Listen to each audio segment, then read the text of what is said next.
Like I had been like released from prison almost, which is a kind of terrible thing to say looking back on being in that relationship and how long I stayed. Sometimes we're in a prison that we help construct and we don't even realize that we've done it. Yeah. But acknowledging that we have the keys to that cell is so empowering. Yeah. And you took that step to finally Yeah.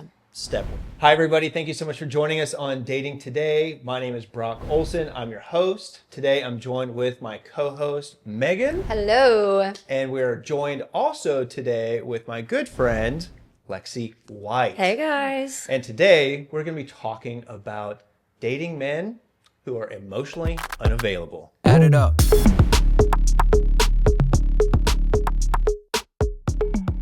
All right, everybody, thank you so much for joining us. Like I said, I'm joined with my co-hosts, Megan and Lexi White. I want to talk about something this evening that I think a lot of people are experiencing, who are wanting to have a good long-term relationship. You know, that is, after all, the objective of dating, right? That is what we're trying to do, trying to actually build something of substance. We're trying to, maybe get married.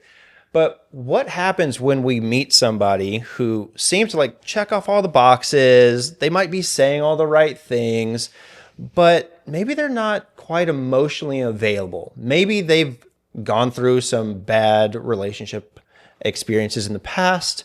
Maybe they have some trauma from the past, from when they were kids. Maybe they just are afraid of what that commitment is actually going to look like. So they might be a little bit apprehensive. Maybe they push off conversations about, so what are we? And then you don't really get a good answer. Or like, hey, where's this going? Still don't get a really good answer. Or what is it that we're doing here? What are we working towards? Still very, very vague. And I think what we're going to find out tonight is with my co-host, Megan and Lexi, they're going to actually talk about their personal experiences about men just like this. And trust me, they're aplenty. This is not a rare thing. This is something a lot of women experience. So what I want to do, I want to hand the mic over to Megan. She's going to do just a little quick intro, tell you a little bit about herself. We're in a new space. So here we go. Let's go, Megan. Yeah, first of all, I just wanted to say welcome to our new home. Yes. So we are very grateful for the time that we spent in our other studio, and we are excited to call this home and this beautiful aesthetic and invite Lexi in and invite other guests in the future. So we're very excited about that. And we've got to chat a little bit here. We have some commonalities. We both have ventured into dating men who were not quite available, but presented as they were. Yeah. I feel like it's very common. I also want to mention too that when I went to your speed dating event, oh goodness. It was good. It was good. The girls, we all got to bond, which was so fun, because you kind of had us divided, and so like the girls all get together, and you know how like you just girl bond real fast. Yeah. Oh yeah, immediately. Which is it's like so nice that we all have that. And but the thing is that every single person that we were like, oh, what are you hoping to find here tonight? It was a man who is emotionally available and emotionally mature, because we don't know if they exist. That was honestly the thing that like every woman was like, exactly, yes, girl. Like that was the big common denominator, which just says that like there's a little bit of an issue there. I want to go ahead before I get in trouble and say disclaimers. And say that I think that that men are put in a tough spot with the demands societally and culturally, and they're getting so many mixed messages from women saying, be this way, don't be that way, be emotional, but don't be effeminate, don't be too masculine, because then you're too, like it's too much, not enough, too much, not enough. So I do think that there's a little bit of this kind of like guardedness. And you had also mentioned previously too that men are far more slow to jump into the marriage sector because women can screw them over so deeply and profoundly in a divorce. Sure. So that's their kind of hold off, whereas like what women's hold off used to be was chaste. Like it was, which and also might be why he is emotionally unavailable to begin with. Maybe he got burned real bad and he's just not figured out, processed that. So I just wanted to give that grace, that little space for grace there, Sure. because we all have our own junk. The issue is when you don't sort through your junk to make yourself available for Sure. hope and security and a good foundation for a relationship. So Sure. Absolutely. Sure. And I mean, I'll go even a step further. Yes, that is absolutely true. That is a big issue. I would say the bigger issue is, like you said, putting out the signs that's not a problem, and then dragging somebody along with the hope that you are healed, that you are ready, that you don't have baggage, that you have dealt with your trauma, that you are emotionally available, saying all the right things, but being a little bit elusive, a little bit emotionally aloof, and all of this just to make sure that you don't actually have to lose somebody who you're investing in. You're like, well, I'm investing. I'm talking from the guy's perspective. okay. Like, a guy's investing to a limit. Like, that's as far as he's really willing to go, but he doesn't want to lose all the access and the benefits of having a woman in his life. So he's going to do the chess game of how do I keep her interested and not like on my ass the whole time, and how can I prolong this, and maybe I'll figure this out, or maybe she'll drop it altogether. That is the biggest issue, and it is the biggest time suck for so many women, hoping that guy is going to change his mind, that he's going to become ready, that he's going to be somebody who he actually isn't. Yeah. Well, so before we really get into your story, because I'm dying to hear it, I wanted to say a couple of things from my own experience, which is... Can I pause real quick? Just real quick. I forgot to say, if anybody has questions, put them in the comment section. We will try to do a Q&A at the very end. My apologies. Go ahead. Sorry. When you were talking about like men kind of taking it at this glacial pace and kind of showing up and then kind of retracting, and that's something that like I specifically can list off several people that I know right now who that is their situation. And I have advised, like, then you shouldn't be dating. And the answer, which is a fair answer, well, why should I end up alone? Like, I deserve to be happy too. Why I deserve should I deserve end up alone? The guy is saying, yes. why should I end up alone? I deserve to be happy too. Like, I deserve to at least be able to try. Sure. And it's like, right, but you drag somebody else through the mud and through the garbage of your trying to pull it together because you go in unhealed. And then, so it's like, what is it? It's hurt people. Yeah. Unhealed people are going to drag you right along in their journey to heal. And that is selfish is what that is. Took the words right out of my mouth. And it's like, because you become collateral damage in their healing journey. Ooh, and I hate, by the way, just like, your healing journey. But that is what it is. It is a journey. It's a process. It's for sure. Yeah, it's like a cliche term, but it's Yes. exactly that. Yeah. Right? Because we've been dragged. We've been through the ringer. We've been through the ringer. And like I want to be so careful because I know that there will be people who watch this who may think that I'm speaking about them or whatever. So I'm just going to say from This what is in generalities. I was gonna say, I think Yeah. it's enough. We're keeping this general. Biggest, Yeah. That's the Yes. sad part, is that it can be general because it happens so often. right? Yeah. It does. And I don't want to Just because we may have someone in our mind doesn't mean that Sure. it doesn't apply to. Yeah. We're not necessarily talking Right. about you, but if you feel like you're being called out, you're being Check called. yourself. get your shit together. Yeah, I Sometimes It's- you need to be called out. Yeah, it's specifically just the I what I've discovered is a lot of men, and this is what we talked about very early on, is a lot of men who they get done with being divorced, like it's all said and done or it's starting to be finalized, and they get so excited to connect again. And this is what we talked about is there is a difference between connection and relationship. Yep. The requirements, the standards, the responsibilities. The responsibility is different. Yes. And that is the biggest thing that I see is like, so specifically the people that I've talked to who are like, but I want to be able to connect. I want relationship. I'm like, you don't want relationship. You're not, if you're looking and you're saying, I want autonomy and there should be this push pull thing that happens, that's how you keep mystery. You're toxic. Sure. You are not healthy. You are not healed, and you are not going to serve anybody other than yourself in this dynamic. Do you think they're toxic, or do you think they're unaware? Because I often think of toxic people as people who have an agenda. Okay, that's kind of what I think of toxic. Sepsis. Okay. Like, you don't mean to have sepsis. Sure. You don't go for it. You're just, your body goes into sepsis, and that's what's happening emotionally. Sure. Yeah. Is they've had so much trauma themselves. They never went and got the IV of fluids. They never got their antibiotics. They never went to get the help that they needed. Well, they didn't even do a diagnostic.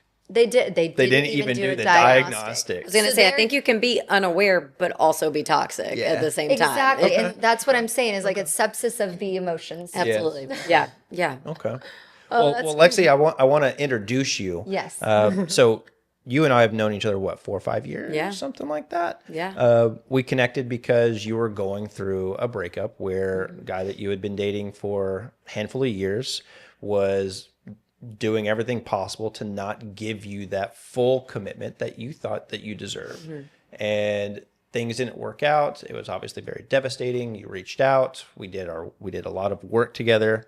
Thank you so much for allowing me to be a part of that aspect of your Thank journey. you for helping me through that. Of course. And I love the work that we did, all the reflecting, all of the emotional work that you did over 18 months in particular, I know was so intentional.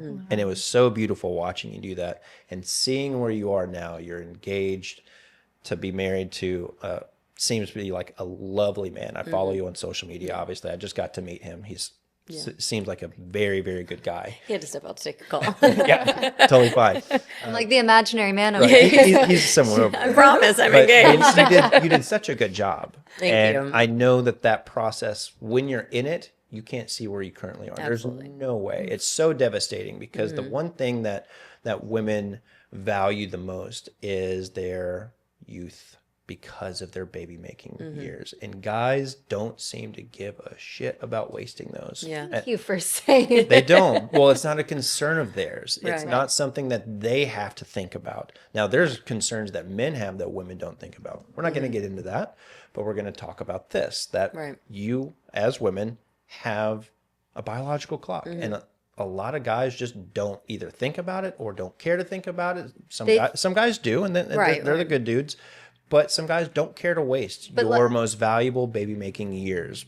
They just don't. I want to add to that because you're saying this Let it and out. I'm like over here like, and on top of that, they find it, and I don't know if you experience this, but they find it to be pressure if you do say something. So like when you're trying to be like, really straightforward and you're like, look, I want to date, I want to enjoy dating, but I also am being really mindful of the fact that I'm, for me, I'm, at the last one that I recall, I'm like, I'm 35. Like my window is, I'm 37 now.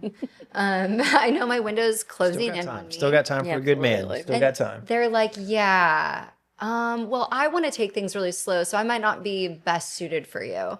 Or I get that. That's got it. Like that's a lot of weight that a woman would be carries. kindness. That clearly Right. would be so kind. Right. And I can tell you I've explained this to men and they're like, I hadn't even thought of it like that. My gosh. And then it's also the thing that gets them out the fastest too. Because they do not want that pressure to be accountable. They do not want Way that to weed them pressure. out. I It know. is. It is. It sucks. Yeah. It sucks, but Yeah. I'd I rather. hate that answer. It is. I know, Listen, I know. it is a good way to weed out. I'm weeding them all out. Yeah, I mean, Well, it's easier it said is than better done, than right? wasting that time. But you give me hope. Like you bringing in a good dude and like after all that, he entered back in. That's why I nodded my head that way. We were talking about you, sir. Good things. The only good imaginary things. man is real. I But can it's, attest. it's easier said than done to Yeah, absolutely. weed out the guys who are going to waste your time than to spot the guys who aren't. So Yeah. what did you experience when you were hopeful that the guy that you were investing in, because that's the big issue, is you invest so much time, you're like, if he will just do this one thing, we'll be fine. If you'll just this one thing, if you'll just stop doing that, but just do this, like, perfect. Yeah. And he just doesn't. Yeah. He just doesn't. And you're left with a difficult decision. And I'd like for you to tell us about your story and the decision you had to make. Yeah, absolutely. Speak into your mic. Yes.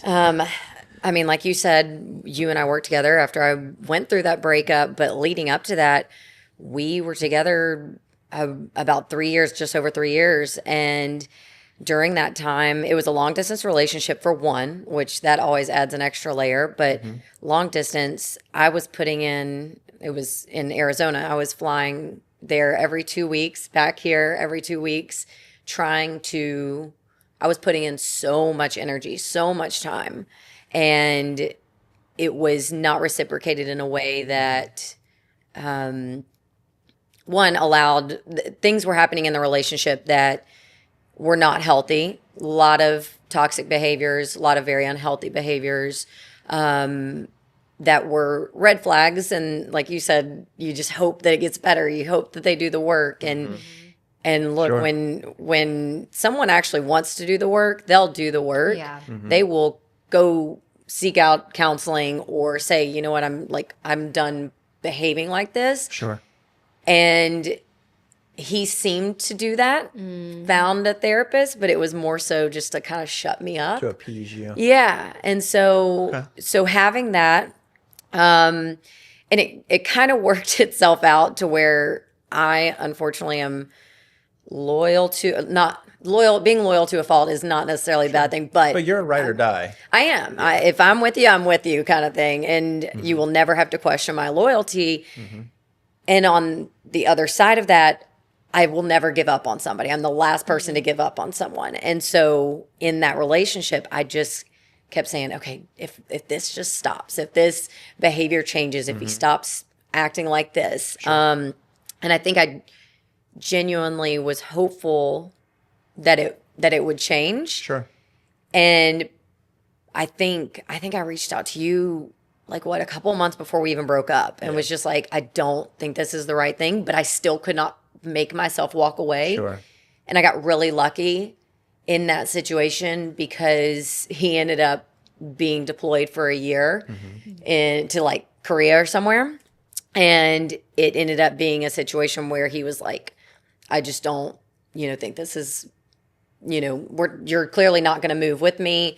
And I'd like, because that was the request. I'm being deployed. Move. It was me. either like, hey, we need to get married. And I think he already knew that I'm so close to my family. And I think I even knew very soon into it that I was not ever going to be a military wife. Yeah. That like, I am not the woman that like follows somebody around like a puppy and popping out babies and everything. Like that was never going to be me. But I think I was trying so hard because of the way we met. Sure. I had just moved home from New York, literally 2 weeks before, and this was a guy that I had not known in high school but knew of, and always kind of had a crush on him. He was a football player. I was younger, and like, so all of a sudden we meet at this mutual friend's wedding, and it just felt almost kismet of like, That's tough when the meeting is yes. so good because you're like, Exactly. oh my gosh, like a chance meeting. It's got to be real. It's got to be right. it. You And I was start forcing it. building it. Yep. Yes. And we even broke up about a year in, and I felt at the time, I think if COVID had not hit, to be honest with you, I don't think we would have ever gotten back together. Oh, darn you. COVID. Just because we were all in this place of loneliness and, COVID rocked a lot of people's relationships. It did. Yeah. And for like a lot of people got divorced. And then all of a sudden when it, like we all kind of came out of that like shelter in place, essentially it was like, hey, I want to make this work. Sure.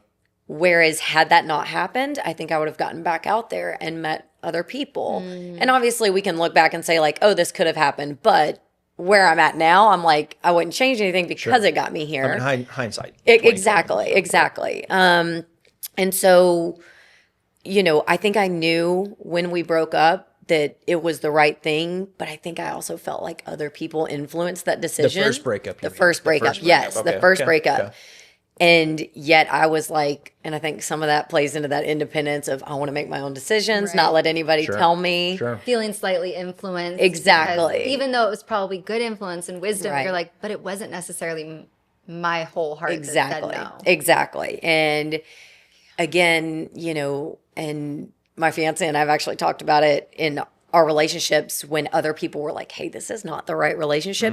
You want to prove them wrong. Right. And Double Let me down. show you you. double down. You're like, no, I'm going to make this work. I'm going to Been stay. there. Yeah. And so I think a lot of it was that knowing good and well that his behavior and the way he treated me was not okay. It was toxic. It was abusive. And and I stayed. And I look back and I just want to shake younger me and just be like, girlfriend, like there is so much more out there for you.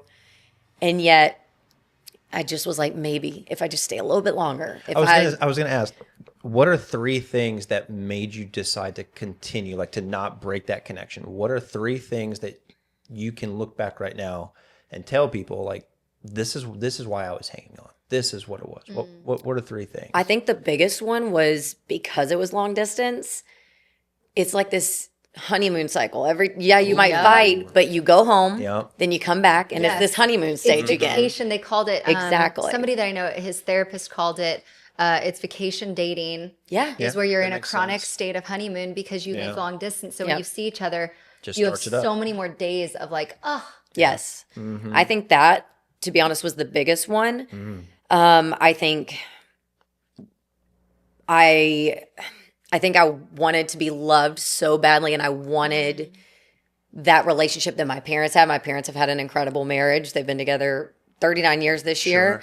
And I think I wanted that, and I felt behind almost. I look back now and I don't feel that way. I've stepped away from that feeling, but I wanted it to work. How old were you when at the end of the relationship? The end of the relationship, it was right before I turned 31, actually. Okay, you were 30. Yeah. at the time. It was a couple months before I turned 31. Did that have an effect on the decision that like I'm 30? Do I want to end this relationship and start from scratch and go through all this like that? To be honest, that didn't. Anything? I think Because I know it I think does I for mentioned. some. I know. I think I mentioned it to my mom at one point, or maybe she even mentioned it to me. But I'm not sure I ever really felt that way because it was such a toxic relationship that I was like, I was sad. I mean, you went through my like heartbreak with me. But at the same time, there was so much relief, I think, because it was just like, damn, this sucks. But I got my life back. I think I felt like I had been like released from prison almost, which is a kind of terrible thing to say looking back on being in that relationship and how long I stayed. Sometimes we're in a prison that we help construct and we don't even realize that we've done it. Yeah. But acknowledging that we have the keys to that cell is so empowering. Yeah. And you took that step to finally Yeah.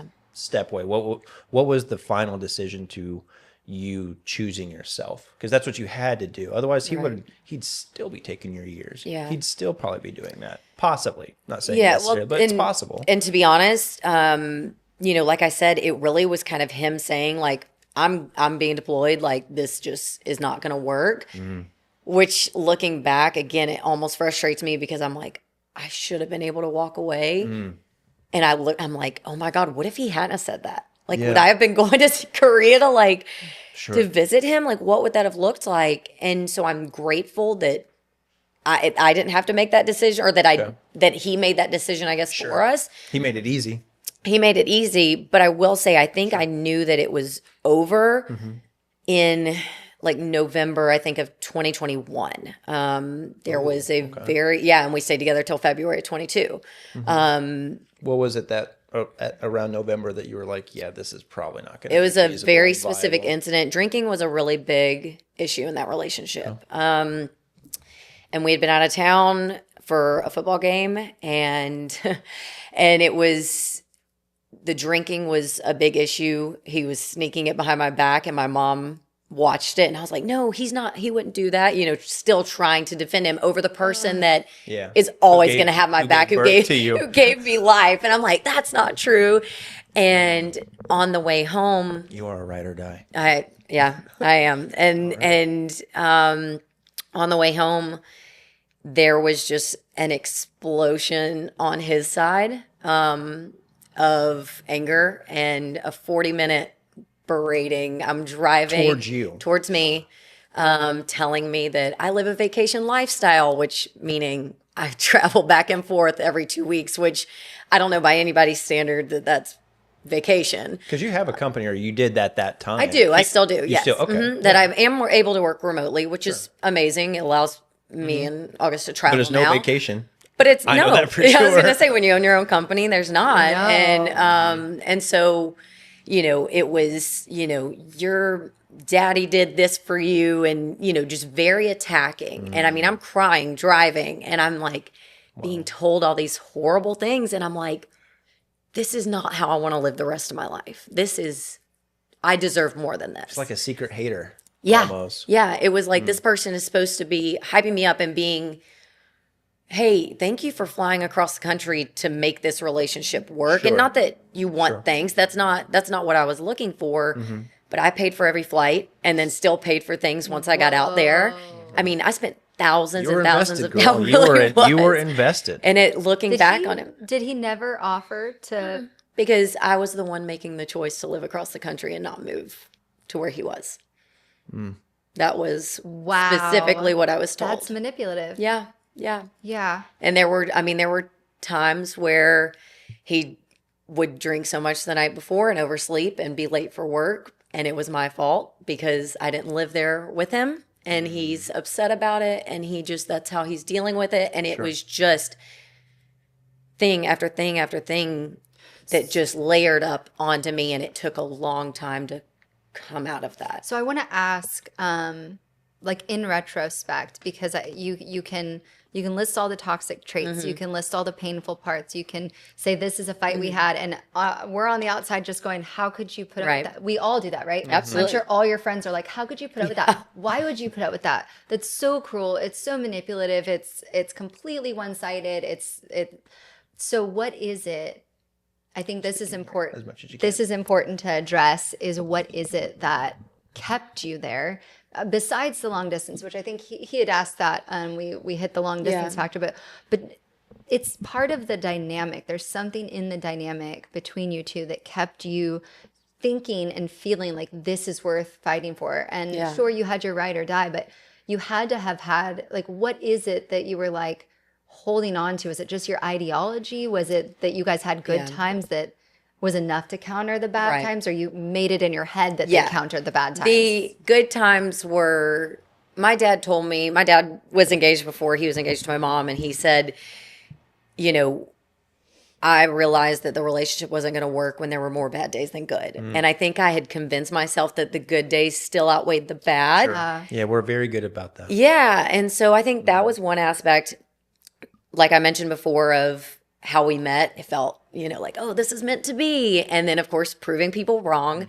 And also just, I think on some level that I was a fixer. I was somebody that wanted to help him. Like, I knew what I had gone through and my struggles with mental health or whatever. And I was like, oh, well, if I stay, then I can help him. And he's going to be this person that I want him to turn into. Be like, so he was a project. Exactly. See, okay, I'm immediately going to take issue with this because I think that I have also been a fixer, but I did not go out looking for a project. I did not try and attract men who had issues that I could fix. So I think that fixers I want to be clear about that, internet, because I think that fixers get this bad rap of like, oh, well, you're seeking people to go fix and help. No, and blah, not blah, at blah. all. But I think that that's what people think when they hear, oh, I was a fixer, is like you had problems of incompletion where you needed to act that out in somebody else. And I think I watched a thing today earlier. It was explaining the fixer mentality is like this, like, you almost feel like you need to leave enough room for grace. And so you leave all this space like, oh, well, everybody makes mistakes, blah, blah, blah. I know that they have a willingness, and you can see that they have a good heart often. And so you honor that, you honor grace, you honor mercy, because we want to be empathetic to somebody else's stuff. But then what ends up happening is just like, well, surely if you're around me enough, like as our friendships are often like this, you're around me enough, surely that should influence your growth. And so as long as you're around me and you love me enough, like you're going to continue to want to grow, because that actually is healthy in a healthy relationship, is wanting to be the best version of yourself for the other person. Absolutely. So I think the fixer mentality happens more so when it becomes a one-sided deal. Yeah. And I don't necessarily think we go in looking for a project or looking to become fixers. I think we continuously expect reciprocity, and we are stonewalled. And we keep thinking, well, eventually, because I know they love me, they're still in the relationship, which means They wouldn't be here if they didn't. Yeah, Yes, exactly. they're still in it, which means they still have a desire to be together, which means they'll still grow, because that's what you do in a relationship is you grow and you grow together. Absolutely. So I think that's how it happens, more so than this like nuanced sort of like, oh, I became Seek it out to like, I just want to fix someone. Yeah. It's not, because I definitely did that. I was doing counseling once, twice a week on top of what I was trying to help him do. I was reading books about how to support someone with alcoholism, and like, you know, You I were was trying to putting do in the work for him. almost. Exactly. Yeah. And I mean, and I've had conversations, and it's no secret in my people that know me or that have heard part of my story or any of it, that which I'm not a big drinker anyways. I'm really like, it's just not, even though I'm in, I was gonna say, we've had fun, like even in the wine and spirits industry, like that's just never been my thing. But I was catching myself. I realized after our relationship ended how much I had limited my alcohol intake, hoping that, if I don't have a drink, or, if I only have one, that. he won't. I've done that too. And I look back and I'm like, there was nothing that I could have ever done or said that was ever going to stop his behaviors, because they weren't my behaviors, so that I couldn't control them.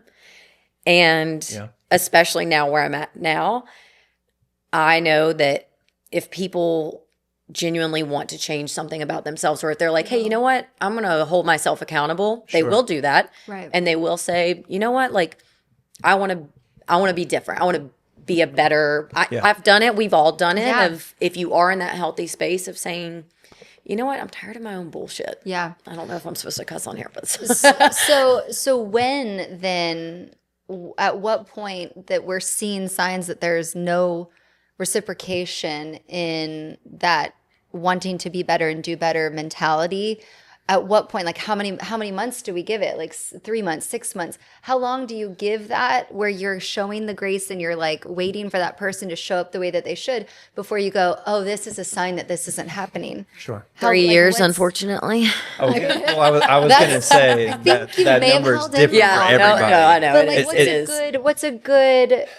I mean, is there? Well, listen, you're right on the fixer mentality, and men want to save, women want to fix. So man will look to a woman and try to be the white knight, try to come in, try to save her out of her situation. He's not going to fix her, but he's like, hey, I'll pull you out of that situation. I'll handle your meals if you're having trouble with whatever it is. Let me fix your car. Let me fix your situation, or let me pull you out of that. Let me rescue you. Yeah. Women want to fix because that is what feminine energy is. It's nurturing. It's healing. Yeah. And if you're in a relationship, with a guy who's not meeting you emotionally, or he's not showing up the way that he's supposed to, and I'll say this with all due respect to women and their femininity, it is a hit to the ego to find yourself not being able to inspire him to fix his own shit. And Absolutely, yeah. And it is so hard as a woman to watch that, and so you almost are unwilling to give yourself a timeline. I'll give this 2 more months, because then you have to actually acknowledge that you're not going to be what's going to inspire him to change. Right. So it's not just ego though. Like it's twofold, right? It is a Sure. little ego, and it little is bit. also feelings are hurt. You're like, but he Well, you told me wanna he know why loved you- me. yes. He told me he cared. He told me he wants to do Sure. better, and he's not. Yeah, so you feel played. You confused. feel played. You feel like, yes, confused, because how could somebody who loves you not be a man of their word? Why are they willing to continue wasting my time, seeing me hurt, seeing me frustrated? But ultimately, why am I not able to make a decision that's best for me? That is the big question that almost never gets asked until the very end, till you are finally fed up, when you don't see anything that's going to change, when you have that conversation in the car on your way back from a football game, that's when you're like, maybe this man can't be inspired. But And I don't need to put that task upon myself. And we make ourselves smaller and smaller and smaller, trying to give them the space to fix themselves. And like, hey, let me give you all my energy. Sure. And so we get smaller, we suck our energy out and give it to them. And it's well, I feel like there's a resentment level that builds too with the male ego that's like, you know, stop showing up for me that way. I don't want you to. Like, I'll handle it when I'm ready to handle it. And you just keep pushing and you just keep pushing. And you just keep showing up. You don't even leave space for me to need you. You don't leave space for me to fix myself because you're too busy already fixing the next thing that I didn't take care of a week ago when you asked or whatever it is. Yeah. So it's like, I feel like at that point, you know, I'm hearing this and I would duke this out in my own head where it's like, well, you know, then maybe back off or this or that. But at the end of the day, it's like, if that is the dynamic that's been created, if you're dating the person, that's a moment to step away from the relationship. If you're married to the person, that's a different story. Sure. There's got to be a full shift. And that's much harder. Yes, but you also usually see these characteristics and traits well into the relationship, like 6 months in, because by then That's okay. So all of the comfort. Well, I'm saying like that's when you start seeing, oh, there's some real issues here. First 3 months, it's still honeymoon phase. You're thinking that was a one-off bad behavior. Right. Oh, he said that was just because he did this. I'm going to excuse all his behavior. But what if you date with a cut the crap mentality? You date with a cut the crap mentality.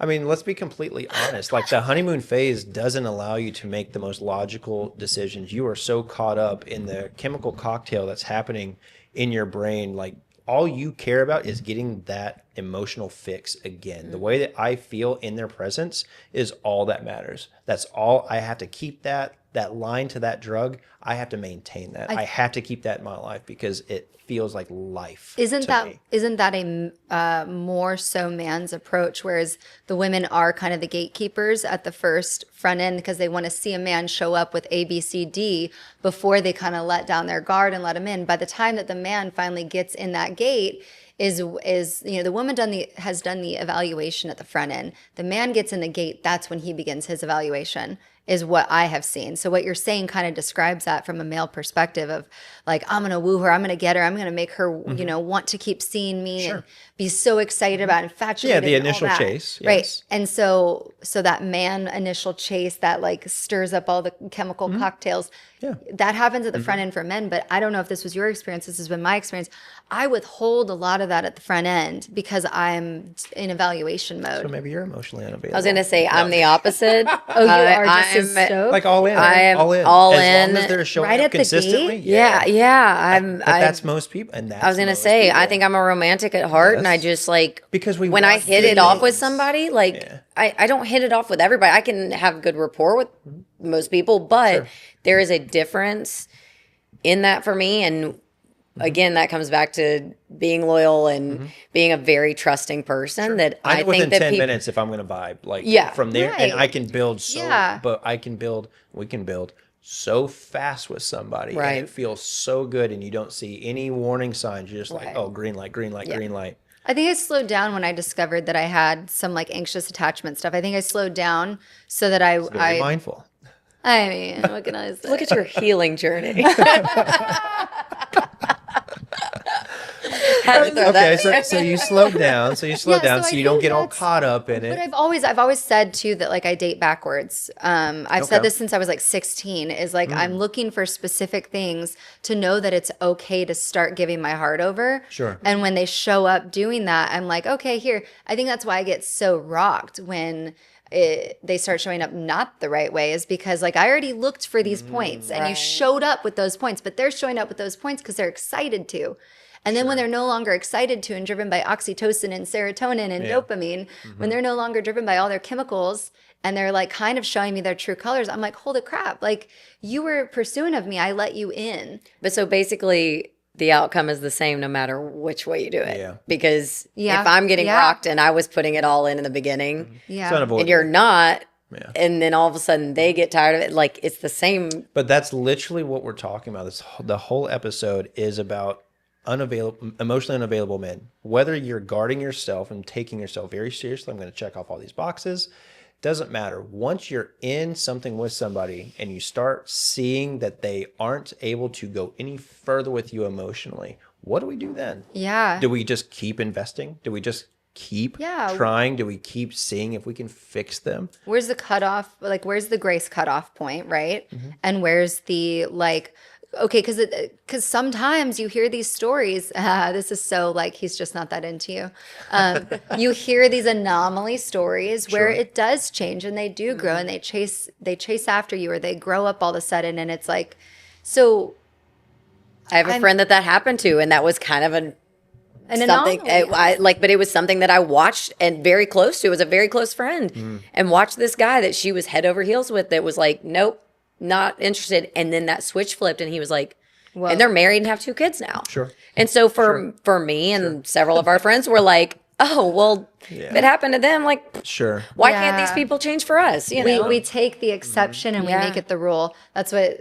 That's what it said. Everybody's guilty of doing that. Yeah. They will absolutely do. Well, so-and-so was able to do that. It's like 1 out of 10,000 people were able to be that. And who knows why, or even if they're happy. We want to be the magical story. We Who all doesn't want want to to be the unicorn? exception to the rule. We all want to be but that. it's kind of one of those things like, and maybe this is like cheesy now that I'm like in a healthy and happy relationship of like, I think you get your magic. It's just, you get it like in a healthy way. Sure. Like not in a situation where you had to go through hell to all of a sudden get the good stuff. I think that happens. I don't think that, and maybe that's, I've seen a lot of my friends, and not that everybody's like, not everybody's marriage is perfect. No relationship is, but I think that there is, you know, when you do find that healthy person and it's the right time, like you can get that, and it doesn't have to mean that you went through hell to get it. But I do think that there is that attraction to being able to fix. It comes back to like, oh, I fixed them, like I won kind of thing of I want this this person to change versus someone new. Just because that's comfortable and you've gotten used to it, and it's like, hey, that's a win. They changed for that person, so this person might change for me. Yeah, it's that we'll stay in. I mean, it's the same with like addiction. Is you stay in your misery because it's familiar versus not knowing what's on the outside of that. That's unexpected. It's uncontrollable. You can at least control the misery that you have because it's familiar enough to do that. Yes. Whereas like all the outside variables of change are too uncomfortable. Sure. So when, Lexi, the decision was made, you two were going to no longer try to pursue the relationship. You came back to Chattanooga. What were the next 2 to 3 months like? What were your thoughts? What had you hoped for? What were you having to give up mentally? What was the process like? I mean, if you want to say any of the work that we did together, that's totally up to you. It's always 100% confidential. Share that as part of your story. And you And please feel free to. I ask this because so many people are afraid of this part of the story. They're afraid to walk away from a relationship that's not viable, that they don't have that connection, that is not going to go anywhere. So tell them what you experienced, but how you push through it. Yeah, and feel free to call me out if I like have now like my brain has forgotten the pain a little bit, because I mean you saw it raw, you saw it firsthand. I think the first month was the absolute hardest. I laid in bed, I cried, it was more so the morning of the potential that I was in love with versus what it actually was. Sure. And I don't know if it was because I had already been questioning, like, is this right? And really not even questioning, knowing that it was going to be the right thing to no longer be in this relationship. I think it happened quicker than I thought it would have. Not that I was over it. Sure. I was still, hurt and having to come down from this, hey, this is what I thought my life was going to look like. But I found myself, like I said a minute ago, feeling almost free. Like I had gotten this life back that I didn't even know that I had or that was possible. Sure. I came out as a totally different version of myself that kind of, this sounds weird, of like had a new lease on life because it was like, man, I was giving myself and giving so much of myself to this person. And yes, I was devastated and heartbroken. And I mean, I was spiraling and like, oh my gosh, are they already dating someone else? Is this, what is, all the things that we all go through in a breakup. And then it was, I really think it was, maybe 2 months after we had broken up, I took a trip to New York and like had a guy kind of flirt with me a little bit. And I was like, oh, there's other people out there that are fun. And, obviously that didn't go anywhere, but it kind of reminded me of this person wasn't the only person Like that's out not there. the end of your romance story. Right. It was like, hey, there's more. Like that was a chapter chapter. closing. And it was like, oh, okay, Yes. there is a whole rest of this book to be written. Yeah. And it was, I mean, you and I were talking all the time because I was like, we were. I also am like OCD diagnosed. And so I very much have that obsessive thought and Well, intrusive You're, thoughts. you're, Yes. you're in Yeah. good company, so you're good. yeah, and you saw me do this of where I was obsessing and couldn't, like I had to talk it out and I still do that. I will beat a dead Breaking those horse till mental I'm, cycles. yeah, 'cause but it was on replay over exactly, and over again. exactly. And I know you were probably like, oh my God, we've talked about this Oh, so no, I many was times. Very empathetic because I mean, my divorce was emotionally difficult. Like if I hadn't gone through that, I wouldn't have been able to be there for you. Right. So when you were reaching out to me consistently, I was never like, "Damn, Lexi, figure." No, Yeah, no, you weren't. never what I No. thought. I was there. I was Yeah, there and every having single you time. like, and you do a lot more than just like dating coach. If something like that, of you were giving me reminders that I desperately needed to hear of, this is gonna pass. This is yes, like feel this hurt, feel this sadness, feel this grief. I encourage you not to run from it. Yeah, you actually made me do like You hated it so much. You're like record yourself and how you're feeling, and I don't even know if I still have those or not, but I remember like doing those for a couple of days and even just watching myself. I don't know if I even ever really watched them back until Sure. later, Sure. but having that like conversation of like just being honest with myself of today's a really hard day. Like I don't want to get out of bed. I don't want to do anything.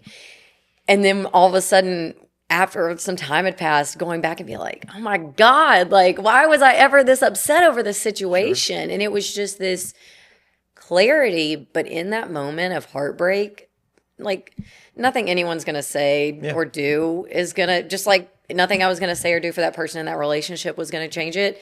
You have to go through it yourself and you have to choose to say, all right, I'm tired of feeling this way. I want to move forward. You have to sit in your feelings until they no longer consume you. Yeah. Yes. Because you have to face them. Otherwise, you're going to repress them, and they're going to continue to ride along with you as your baggage. Absolutely. They will come out in the worst, No most kidding. inopportune times. If you're not getting through it, ooh, golly. And he's gonna have to pay the price for you not doing your own work. Like listen. Exactly. That's so the thank God risk. you did. Yeah, absolutely. So And then who knows? You might have become the emotionally unavailable one. Absolutely. And I think kind of looking like past that relationship until August and I met, I kind of had like a situationship with a guy that looking back, I think he might be gay. And I just was like that blind to it until after we like stopped seeing each other. And all my friends were like, yeah, like what? He's definitely gay. Like, and I just was so like, it's the first person I've seen. Ride or die. Yeah, exactly. I mean, it was like this guy was not willing to meet my parents. He was not man. like answering my texts or calls half the time, like just ghosting me. And it was, and I still was like, you went straight into more unavailability. girl, But not you were also probably not wanting to be totally available yourself, so you were seeking it out. right. That would be something that, yeah, I would absolutely agree with. That's still like, hey, I just got my independence back. But then the second I got like that hint of, Like that attention. yeah, that like what you were talking about in the beginning of being near someone and having someone to hang out with. Like Yes. that's especially at my age where all my friends are married and have kids. It's like, Yep. all right, well, I don't see them very often. And, and we all, our relationships always change over the years. But Sure. when you don't have somebody to come home to every night, it's like, hey, you'll kind of hang out with, whoever. And Who's available? exactly. So, and then past that, after that situationship ended, I met a guy that cheated on me from day one, never broke up with his girlfriend that I thought he was not together with anymore. And he was saying all the things, and this comes into me being all in the beginning. I shared a lot of things of what happened with my ex and him not being willing to leave the military and all these things. And so because I shared all that so early, he was able to kind of use that Oh, I've been there. and say, I want to move to Chattanooga. This was also long distance. He was like, I want to move to Chattanooga. Like, I'm going to make this happen. proverbial carrot in front of Exactly. you. And so I was like, oh my God, this is it. Like, this guy is, and ignoring all the red flags that I knew were there. But it was still that I was hearing what my heart wanted to hear. Yeah. And so I was like, all right, let's do this. Oh, man. Yeah. You are a hopeless romantic.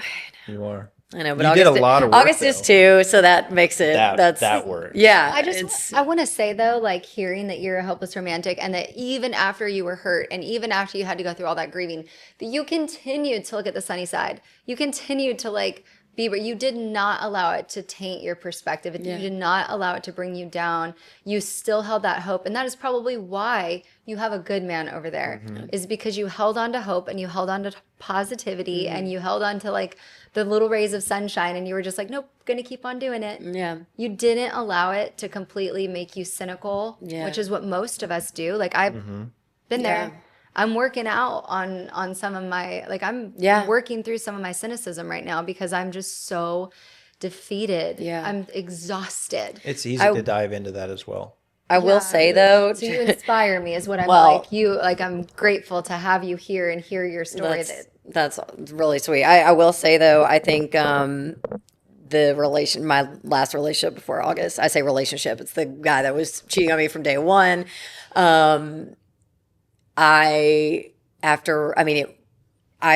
He would attest to this, is that I was in a villain era, which is so funny because I'm like, yeah, I was this hopeless romantic and always have been.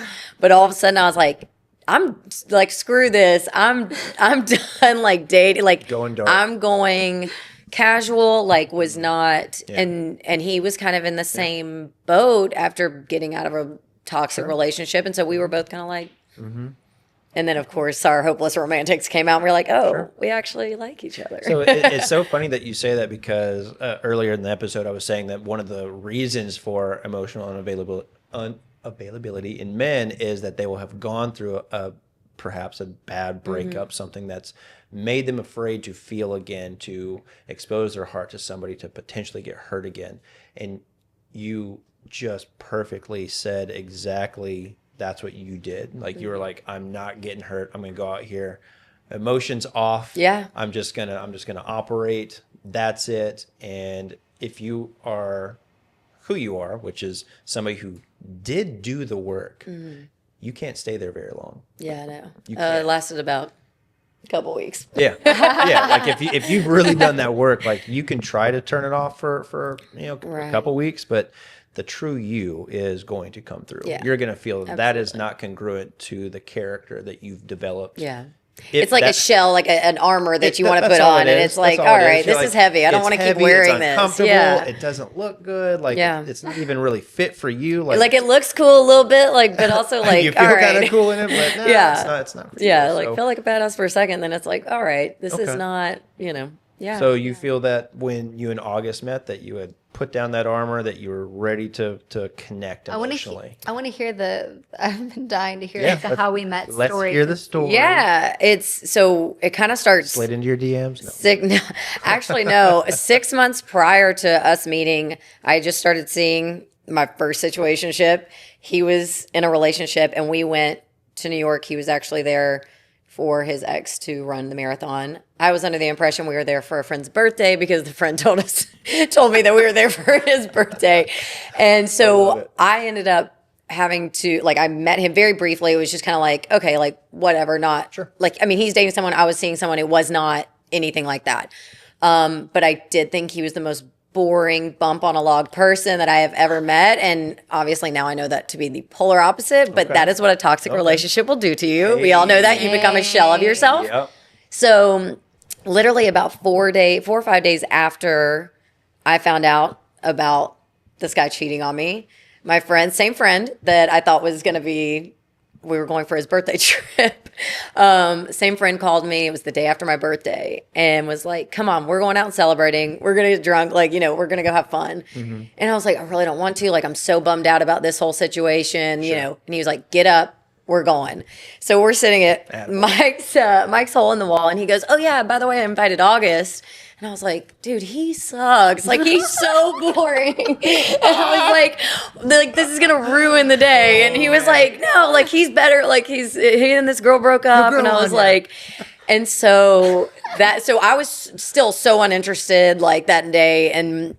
But we look back and we were like, we basically kind of loved each other from the first minute because we were just like hate flirting the whole night. And That's the best. I even made a joke about, I was Roasting like, each other. Oh, we went and got like, I got piercings, he got a tattoo that night. We all just like had been drinking at the bar and just like, it was very organic of just like, we meshed immediately, but neither of us, we were both in our villain eras and we were like, I was like, not interested, whatever. But we look back on that and we're like, wow, we really were in denial from day one. Like, and so a few weeks pass and he was like, hey, like I went to actually with the same friend, went to his son's birthday party and a couple days later, he was like, hey, why don't you come meet me and one of my friends for dinner?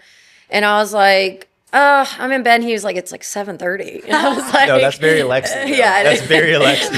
I was like, all right. And so it was funny. We went to El Primo and his friend started talking to somebody else. And he and I just had this like really deep conversation. It wasn't like, I didn't personally think that it was like a conversation that would lead anywhere. It was just, hey, like I'm sharing what I've been through. And he was like, oh my gosh, I can relate to that. And so we were like, hey, we've both been through some shit. And so his friends ended up leaving. We ended up like closing the place down, just chit chatting. And I was so nervous walking out because I was like, oh my God, I do not want this guy to kiss me. Like, I'm not ready for this. And he'd like, well, absolutely say, he was like, I was never going to kiss you. Like, that was never a thought in my mind. But for me, I knew that I wasn't ready. On here. No, kidding. No. But I knew that I wasn't ready.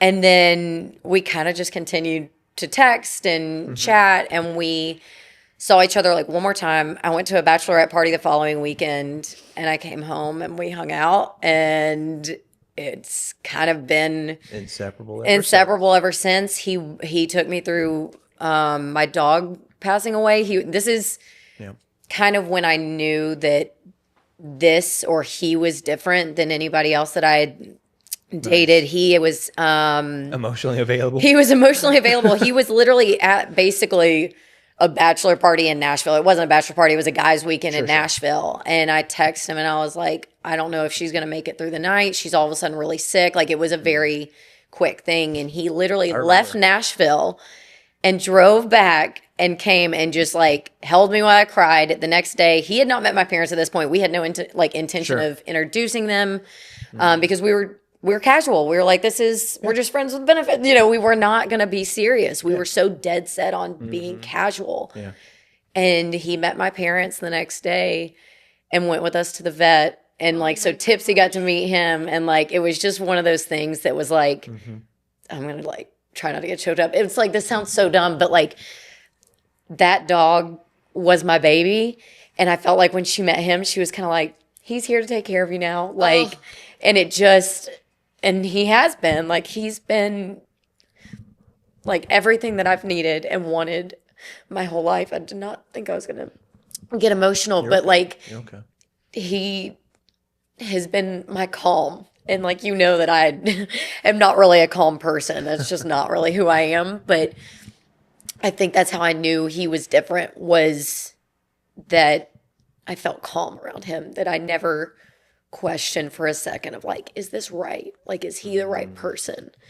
It was just always a yes. Like, even looking back on that night at Mike's hole in the wall was like, it was all like, you hear that of like, it was always him or it was always her. And it's like, oh, I get that. Like, that always seemed really cheesy, but now I'm like, oh, that's what I have. Like, and it's just, it's really cool to like, especially be here and talking about this and what you witnessed me go through several years ago. And I even was writing something down today, like kind of recapping 2024. And I was like, August and I got engaged. And I was like, holy crap. Like, if 2 years ago Lexi could have seen this, or now 3 years ago Lexi could have seen this, she would have been like, there's no way. Like, that's like, what? Like, totally unbelievable. And so I just feel really blessed. And our relationship is not perfect. Like I said, none is, but we put in the work because we want to be our best individual selves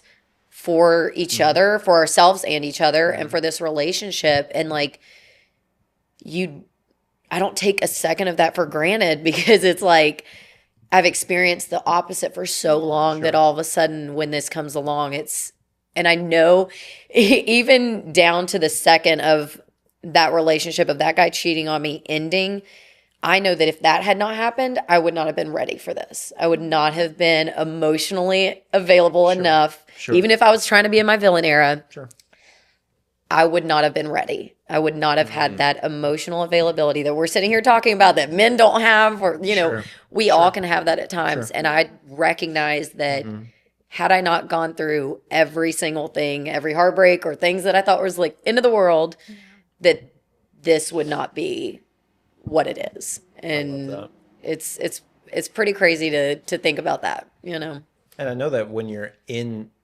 the thick of it and things aren't working out the way that you want them to, and you're having to make that decision to walk away, it's pretty much impossible to think of yourself being happy in a healthy, fulfilled, prosperous relationship. I literally have, I think I probably kept it. I don't know for sure, but I wrote in a note of, I know everybody keeps saying I'm going to be happy again, but will I? Am I actually?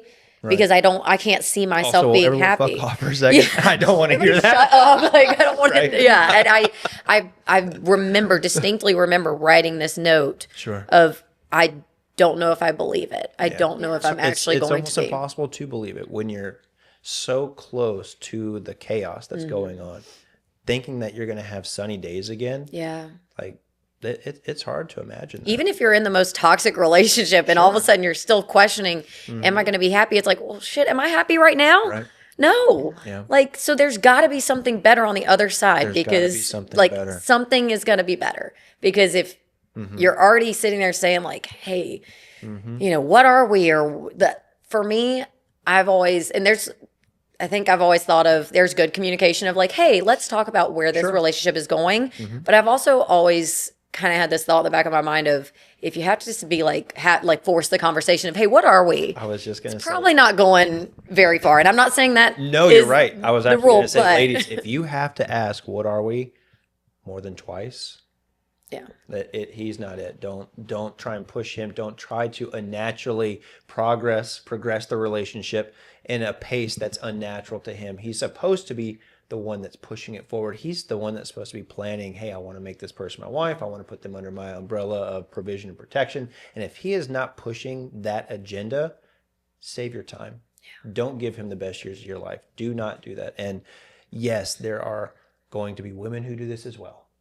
But we're talking mostly about the guys who are going out so haphazardly, so undiagnosed, so unwilling to take the time to heal their own traumas. They think, this is just the way life is. I don't have anyone to talk to. I'm just going to harden my heart. I'm just going to treat people like this. I'm just going to make it very transactional. Guys, get help. Go get some therapy. Go talk to somebody, because that frustration is not going to help anybody. It's going to just perpetuate negative, toxic cycles. And just what Megan said, hurt people. Like, that's what it is. And we don't want to be doing that. Also, girls find men that go to therapy very attractive, just for what it's worth. Attractive. Like, that's hot. Like, therapy's hot. Yes, like, therapy's hot. Make sure you're doing that's not a bad thing. Doing the thing. work. Make sure that you aren't perpetuating negative histories. Like, you are the curator of your environment. So curate this part of yourself so that you are actually able to enjoy dating. Because I know Megan doesn't like this, but dating should be fun. It shouldn't be a freaking train wreck. Listen, it's not that I don't like that you say that. It's that I'm sad that hasn't been my experience. I understand. I used to be. I used to be hopeful. I used to like be sunny. Sure. Like I have lost myself so entirely to like just shit garbage relationships. Like I have lost myself and I'm like, I miss her and I see glimpses of her. She was like, she was a little erratic at times, but she was fun. She was fun. Yeah. She brought the joy. She brought the party. And like, I was actually just talking to a friend of mine that I knew when we used to work on set in LA. And she just like I was pouring love on her because she's living out her dream. And she said, you know, right before she is like she's like working at one of the most like well-respected salons with one of the most well-respected educators, and she's like, right before that I wanted to move back to New Jersey, and she's like, I was starting to feel really lost, and she's like, and then boom, this happened, because she's like, I stuck it out, I knew I wasn't finished here. Nice. And she was like, and so I was just like, I'm so proud of you, da da da da da. I remember when like you were just saying you wanted to do this, and then she was just like, your calling in life, like you see people, you are a real one, and your calling in life is far bigger than hair. I was like, well, just so you know, like yours is too, because you have a magical way of making people feel like warm and stuff. But she just reminded me of like the conversation we had. She just reminded me of who I used to be, like the encourager, the light, Right. the And who sunshine. you can still be. Yeah. And I'll say two things. One, to give you some hope, I have a friend that's getting married in August. She turns 40 in a couple of weeks. First marriage, never been engaged, anything. There is nothing. I think people are getting married later. But two, for anybody that's single out there, this audio has stuck with me for years. My mom sent it to me, I think probably right after my breakup, honestly. And it talks about you can meet the love of your life tomorrow. And if you are so focused on that, you're wasting your own life of your independence and the fun. You're talking about being like having lost yourself and focusing on that, like just living life and not waiting for somebody to do life with. Stop waiting for someone to live life with. Just Right. live And your I get life. what you're saying of The hard part's like what you said, Yeah. though, was that at this age, all of my friends are married with children. And not just like you're 33. My kids or my friends' children are 9. Yeah. And I'm never going to be on the same page with them. Sure. And so it's like, I just feel like I missed out on an entire era. I get Oh, that. no, your era is coming. Yeah. And it's going to be yours. Also, it's gonna think be about how yours. many new friends you've made in the different stages of your lives. When you do have kids, you're going to make new parent friends, and like you can think of parent friends, but I look at the friends that my parents are best friends with now, and most of them are from them being in the stage of school that they had never met before until all of a sudden we went to pre-K, and I mean, truly best friends. And I think that because I had the same thought when my best friend got pregnant with her first, he'll be 8 this year, I think. And so when she got pregnant, I had that same feeling of like, oh my gosh, like I'm going to be so behind, even if I have a kid right this second, you know, and so, which now I don't want my own children. I've got 3 future step babies that I adore. But so that was kind of taken off the table for me of that biological clock ticking. Sure. And so I understand that, but I know that my friends who had kids before anybody else did as well had to kind of make new friends because we didn't have kids, and they were doing different activities. So it goes both ways of your life will unfold naturally for you. You don't, the worst thing you can try to do is compare your journey to somebody else's. And it's so hard not to do. That will make It's you, hard it'll make you so unhappy though. And I want to encourage you. I want to encourage all the women who have wasted time with guys who didn't want to commit. Your journey is special. It's not supposed to be compared to somebody else's. Yes, it's easy to do, but because it's different, that's what makes it special. And you'll make friends with other people that are having kids and all that type of stuff. But do the work. Make sure that you're healing from your traumas. Make sure that you are emotionally available so that you can meet the love of your life, just like Lexi has done, and we know Megan's going to as well. Now, before we jump off, I did want to ask Blake, do we have anybody that's left any questions in the comments? If not, that's totally fine. No questions. We got some reactions all over the place, but Okay, just reactions. Everybody, thank you so much for those reactions. Okay, we're going to wrap up because this has been a lovely conversation, but I know you've got to get going. And yeah, well, Lexi, thank you so much for joining. Thank you so much for Megan and having me. I We've loved appreciate you this. guys so I'm much. so glad to have met you and heard your story. I know this has been very cathartic, I think, too, because I think a lot of times we push down what we've been through, even though you may process it, Yeah. but being Thank able to you. let it go is. No, thank you for sharing with us and for sharing with the audience, who I'm sure there's a minimum a handful of people who have gone through or are going through what you did, and they get to see what awaits them. So thank you for joining us today. Thank you, guys. All right. Well, guys, if you have any questions or comments about this episode, you can leave it in the comment section below. Definitely subscribe if you haven't already. Again, my name is Brock Olson. This is Megan and Lexi White. Thank you, guys. We'll see you guys next week. Bye. Add it up.